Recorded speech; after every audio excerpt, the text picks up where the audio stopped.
Hello friends, കുറേ നാളായിട്ട് Sundays ഒരു മിനി വ്ളോഗ് ചെയ്യണമെന്ന് വിചാരിക്കുന്നു. അപ്പോൾ നിങ്ങൾ വിചാരിക്കും സൺഡേ എന്താ സ്പെഷ്യലെന്ന്. സ്പെഷ്യൽ ഞാൻ സൺഡേസ് ഉച്ചയാകുമ്പോൾ എൻ്റെ വീട്ടിലേക്ക് പോകും.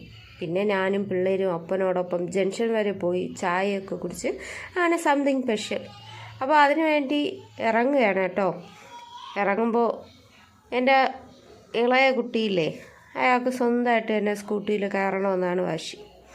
അപ്പോൾ അതിനുള്ള ശ്രമമൊക്കെ നടത്തുകയാണ്. അപ്പോൾ ആൾ ശ്രമം തുടരുന്നുണ്ട്.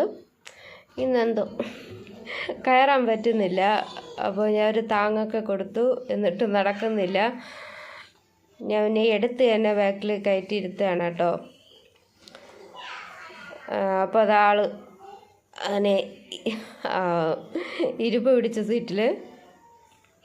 പിന്നെ ഉച്ചയല്ലേ, ഒത്തിരി നേരം ആയതുകൊണ്ട് ആൾ ഉറങ്ങും ഉച്ചയ്ക്ക്.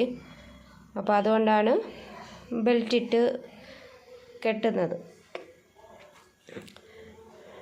അപ്പോൾ ഞാനും എൻ്റെ 2 മക്കളുമായിട്ടാണ് വീട്ടിൽ പോകുന്നത് എല്ലാ ഞായറാഴ്ചയും.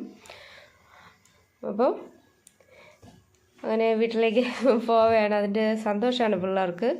പിള്ളേരെന്താ ഇത്ര സന്തോഷത്തിലിരിക്കുന്നതെന്ന് ഞാൻ കാണിച്ചു തരാം. അങ്ങനെ വീടെത്താറായി.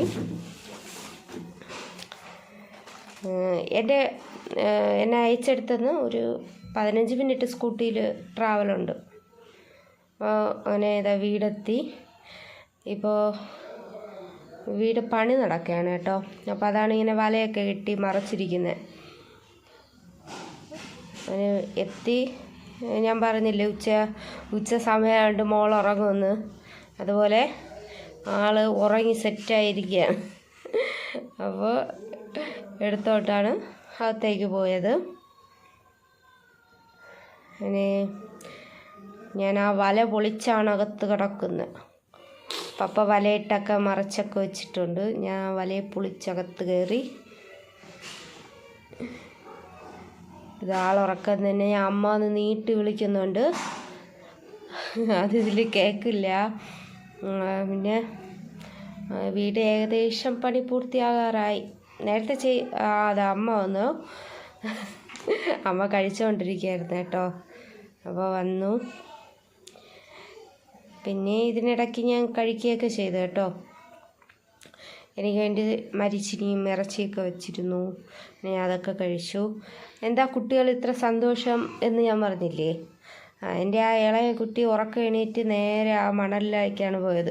ഇപ്പോൾ പണി നടക്കുന്നതുകൊണ്ട് മണൽ ഇറക്കിയിട്ടിരിക്കുക. അപ്പോൾ കളിക്കാൻ വേണ്ടിയിട്ട് ഭയങ്കര കളിയാട്ടോ ആ മണലിൽ.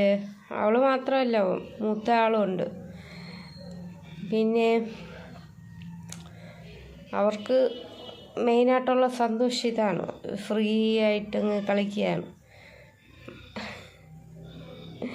പപ്പയൊന്നും പറയത്തില്ല.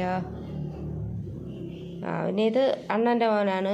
വീട്ടിൽ അടങ്ങി ഒതുങ്ങിയിരിക്കുന്ന ചെറുക്കനാണ്. ഇവർ വരുമ്പോഴാണ് അവൻ പുറത്തെ ചാടുന്നത് മണലിൽ കളിക്കാൻ. അപ്പോൾ അവനും ഒരു ഫ്രീ ആയിട്ട് എൻജോയ് ചെയ്യുന്ന ഒരു ടൈമാണിത്. പിന്നെ എൻ്റെ പിള്ളേരുടെ സന്തോഷത്തിന് ഇനിയും അടുത്തത് നമ്മൾ ജംഗ്ഷനിലേക്ക് പോവേണ്ട ഒരു തയ്യാറെടുപ്പാണ്. ചായ കുടിക്കാൻ ഇതാ പുറകിൽ നിൽക്കുന്നതാണ് എൻ്റെ പപ്പ. എൻ്റെ പപ്പയാണ് ഞങ്ങളെല്ലാവരെയും ജംഗ്ഷനിൽ കൊണ്ടുപോയി ചായയൊക്കെ വാങ്ങിത്തന്ന് അങ്ങനെ പോവുകയാണ്. ജംഗ്ഷൻ എത്താറായി. നേരെ ആ കടയുടെ ഫ്രണ്ടിലാണ് ഞാൻ കൊണ്ട് വണ്ടി വയ്ക്കുന്നത്. ഇത് ബേക്കറിയാണ് കേട്ടോ. ബേക്കറിയും പിന്നെ അതിൻ്റെ കൂടെ ചായയും ഉണ്ട്, ചായയും കടിയുണ്ട്. അപ്പോൾ ഇന്ന് പലഹാരം ചുറുക്കായിരുന്നു. ഞാൻ ഒരു ചുറുക്കും എടുത്ത് വെച്ച് എനിക്കായിട്ട് ഞാൻ ഒരു സീറ്റ് അവിടെ എനിക്ക് ഈ വരാന്തയിൽ പോയിരിക്കുന്നതാണ് ഇഷ്ടം. അപ്പോൾ ഞാൻ ഒരു ചുറുക്കും എടുത്തുകൊണ്ട് വരാന്തയിലിരുന്ന് കഴിക്കുകയാണ്. എൻ്റെ കുട്ടി പലഹാരം ഇഷ്ടപ്പെടാത്തത് കൊണ്ട് ഒരു മിഠായി എടുത്ത് വെച്ചാണ് കഴിച്ചുകൊണ്ടിരിക്കുന്നത് ചായക്ക്. പിന്നെ അതെല്ലാം കഴിഞ്ഞ് ഇതിനിടയ്ക്ക് ഞങ്ങൾ ഐസ്ക്രീമൊക്കെ കുടിച്ചു. അടുത്തതാ എൻ്റെ പപ്പ നമുക്ക് വേണ്ടി കുറച്ച് സാധനങ്ങളൊക്കെ പലഹാരവും ബിസ്ക്കറ്റും മാഗിയും അതൊക്കെ വാങ്ങി സ്കൂട്ടിയിൽ അങ്ങനെ വെച്ച് തരാണ്. വീട്ടിൽ മാമ്പഴമൊക്കെ വാങ്ങിക്കൊണ്ട് വെച്ചിട്ടുണ്ടായിരുന്നു. അങ്ങനെ ഞങ്ങൾ സന്തോഷമായിട്ട്